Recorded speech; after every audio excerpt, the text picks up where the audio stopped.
నెల్లూరులో మంత్రి ఆనం రామనారాయణ రెడ్డి నివాసానికి మంత్రి నారాయణ వెళ్లారు. జిల్లా రాజకీయాలు, పెండింగ్ అభివృద్ధి పనుల పురోగతిపై ఇరువురు కీలక చర్చలు జరిపారు. క్షేత్రస్థాయిలో క్యాడర్ను సమన్వయం చేస్తూ ముందుకు సాగాలని నిర్ణయించారు.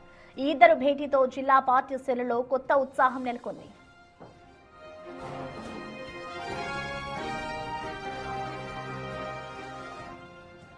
నెల్లూరులో మంత్రి ఆనం రామనారాయణ రెడ్డి నివాసానికి మంత్రి నారాయణ వెళ్లారు. ఇటు జిల్లా రాజకీయాలు, పెండింగ్ లో అభివృద్ధి పనుల పురోగతిపై ఇరువురు కీలక చర్చలు జరుపుతున్నారు. ఇటు క్షేత్ర స్థాయిలో కూడా క్యాడర్ను సమన్వయం చేస్తూ ముందుకు వెళ్లే దిశగా వాళ్ళు నిర్ణయించుకున్నట్లుగా కూడా తెలుస్తోంది. అయితే ఈ ఇద్దరు భేటీతో ప్రస్తుతం జిల్లా పార్టీ శ్రేణిలో కొత్త ఉత్సాహం నెలకొందని చెప్పుకోవాలి. ఇటు పార్టీకి సంబంధించి అలాగే అక్కడ ఉన్న నేతలు ఏ విధంగా ముందుకు సాగాలి అనే దానిపై అయితే ఇద్దరు నేతలు చర్చించుకుంటున్నారు. ఇటు ప్రజెంట్ వాళ్ళిద్దరూ చర్చించుకుంటున్న క్రమంలో జిల్లా రాజకీయాల్లో అయితే కొత్త ఉత్సాహం ఉందని చెప్పుకోవాలి. ఇటు మంత్రి నారాయణ నివాసానికి వెళ్లారు.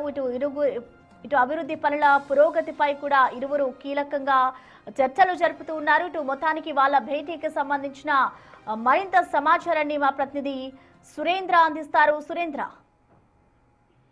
ప్రసన్న రాష్ట్ర దేవాదాయ శాఖ మంత్రి ఆనం రామనారాయణ రెడ్డిని రాష్ట్ర పురపాలక శాఖ మంత్రి పొంగూరు నారాయణ మర్యాదపూర్వకంగా నెల్లూరులోని తమ నివాసంలో కలవడం జరిగింది. ఆదివారం ఉదయం ఆనవ నివాసానికి చేరుకున్న మంత్రి నారాయణకి ఇటు సాదర స్వాగతం కూడా మంత్రి రామనారాయణ రెడ్డి కూడా ఆయన ద్వారా లభించడం జరిగింది. ఈ సందర్భంగా ఇరువురు నేతలు ఉమ్మడి నెల్లూరు జిల్లా రాజకీయాలపైన సుదీర్ఘంగా చర్చించడం కాకుండా జిల్లాలో జరుగుతున్నటువంటి అభివృద్ధి పనులు పురోగతిని సమీక్షించారు. దాదాపుగా వీరిద్దరి మధ్య 45 నిమిషాల పాటు వీరిద్దరి మధ్య చర్చ జరిగింది. జిల్లాలో అభివృద్ధి పనుల పురోగతికి ఎలాంటి చర్యలు తీసుకోవాలి, అదేవిధంగా జిల్లా రాజకీయాల పైన టీడీపీ పార్టీని ఏ విధంగా ముందుకు తీసుకెళ్లాలన్నటువంటి విషయాలపైన సుదీర్ఘంగా వీరిద్దరి మధ్య 45 నిమిషాల పాటు చర్చ జరిగింది. తర్వాత ముఖ్యంగా పార్టీ బలోపేతం, ప్రజలకు మెరుగైన సేవలు అందించే దిశగా కూడా తీసుకోవాల్సినటువంటి చర్యలపైన ఈ భేటీలో ప్రధానంగా చర్చించారన్నటువంటి విషయము మనకి సమాచారం తెలుస్తా ఉంది. జిల్లాలోని సీనియర్ నాయకులు